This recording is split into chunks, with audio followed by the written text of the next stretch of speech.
Imagine buying a complex machine without an instruction manual. It would be difficult to understand how the parts work together.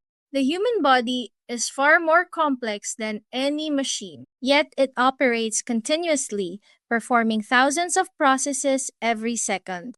Human anatomy and physiology can be thought of as the biological operating manual of the human body. Hello everyone, my name is Kathy. By the end of this lesson, you should have a clear understanding of the basic principles that govern how the human body is organized and how it functions. Right now, your body is performing thousands of processes without you thinking about them. Your heart is pumping blood. Your lungs are exchanging gases. Your brain is coordinating signals throughout the body. But how do these systems work together so smoothly? To understand this, we need to study the science of anatomy and physiology.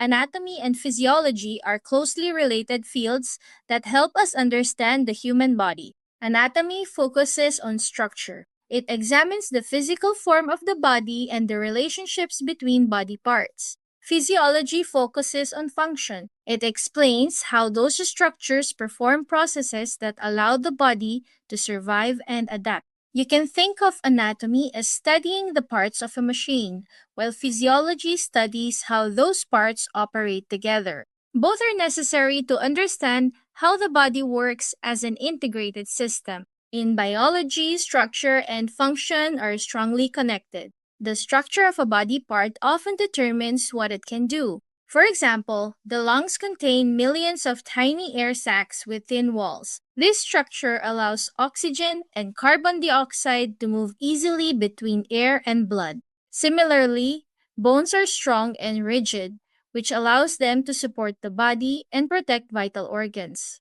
Understanding structure helps us predict function.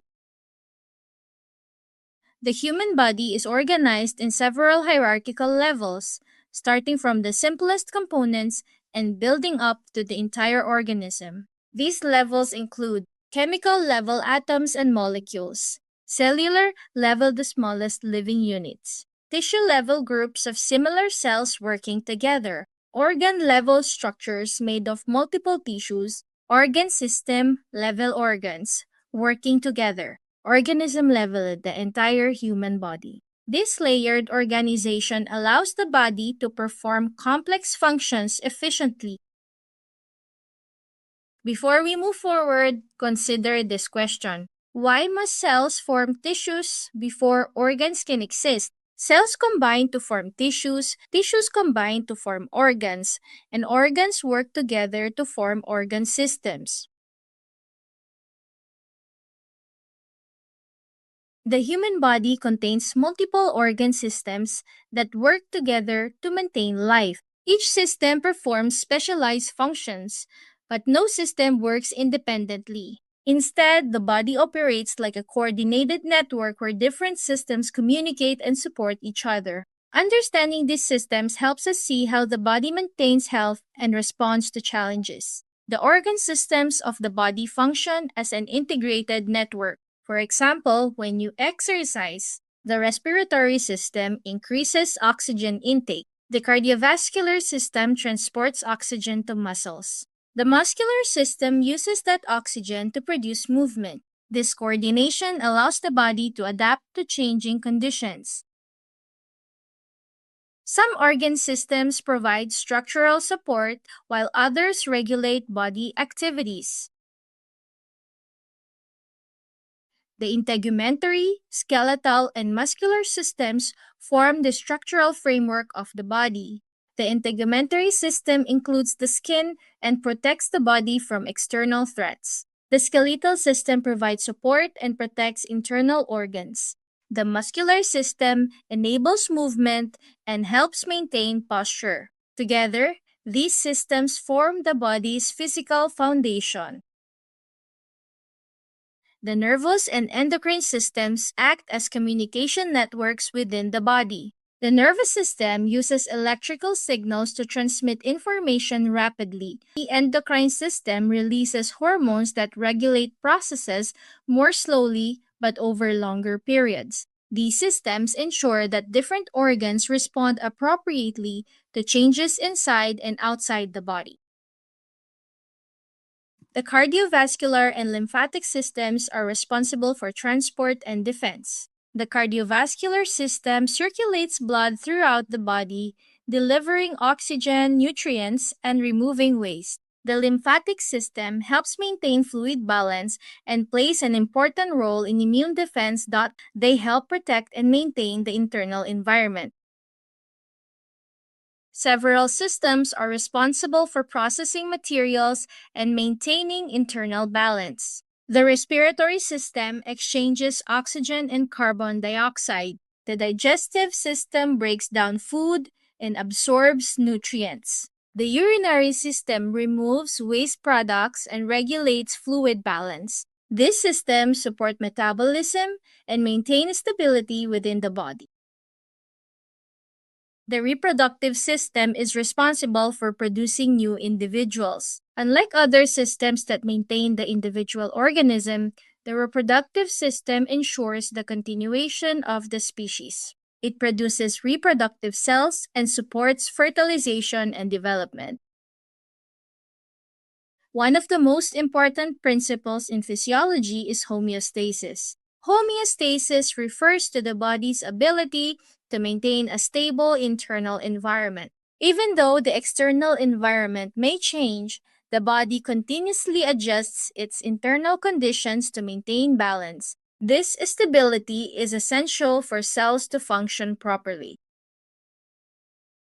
You can think of homeostasis as the body's operating system. Just as a computer constantly monitors and adjusts processes to maintain performance, the body continuously monitors variables such as temperature, blood pressure, and glucose levels. When these variables change, regulatory mechanisms activate to restore balance.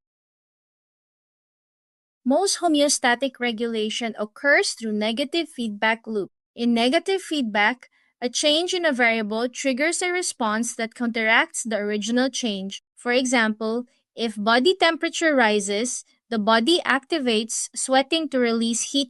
If temperature drops, the body generates heat through shivering. These mechanisms maintain stability within normal ranges. There are two major types of feedback mechanisms. Negative feedback stabilizes the system and returns conditions to normal. Positive feedback amplifies a response until a specific event occurs. An example of positive feedback is childbirth, where hormonal signals increase contractions until delivery occurs. Consider a patient with a high fever. When body temperature rises above normal levels, the body activates mechanisms to reduce temperature. Blood vessels widen to release heat, and sweating increases cooling. These responses demonstrate how homeostasis protects the body.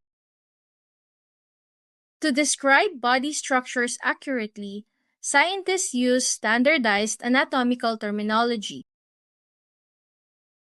Anatomical terminology can be thought of as a spatial compass for the body. Terms such as superior, inferior, medial, and lateral describe the position of structures relative to each other. For example, the heart is medial to the lungs. Using these terms allows scientists and healthcare professionals to describe the body consistently. The body can also be described using specific positions. Examples include supine, prone, and lateral positions. These positions are commonly used in medical settings to describe patient orientation during procedures or examination. Internal organs are housed within protective spaces called body cavities. Major cavities include the cranial cavity, thoracic cavity, and abdominal cavity. These cavities protect organs while allowing them space to function. Now, take a moment to reflect on what we have learned. Describe the location of the heart using anatomical terminology. This mind map summarizes the major ideas we discussed. The human body is organized in hierarchical levels. Organ systems work together as an integrated network. Homeostasis maintains internal stability. Anatomical terminology allows precise description of body structures. These concepts form the foundation for understanding human biology. Thank you for joining me today. Once again, this is Kathy. Be blessed and be a blessing to others.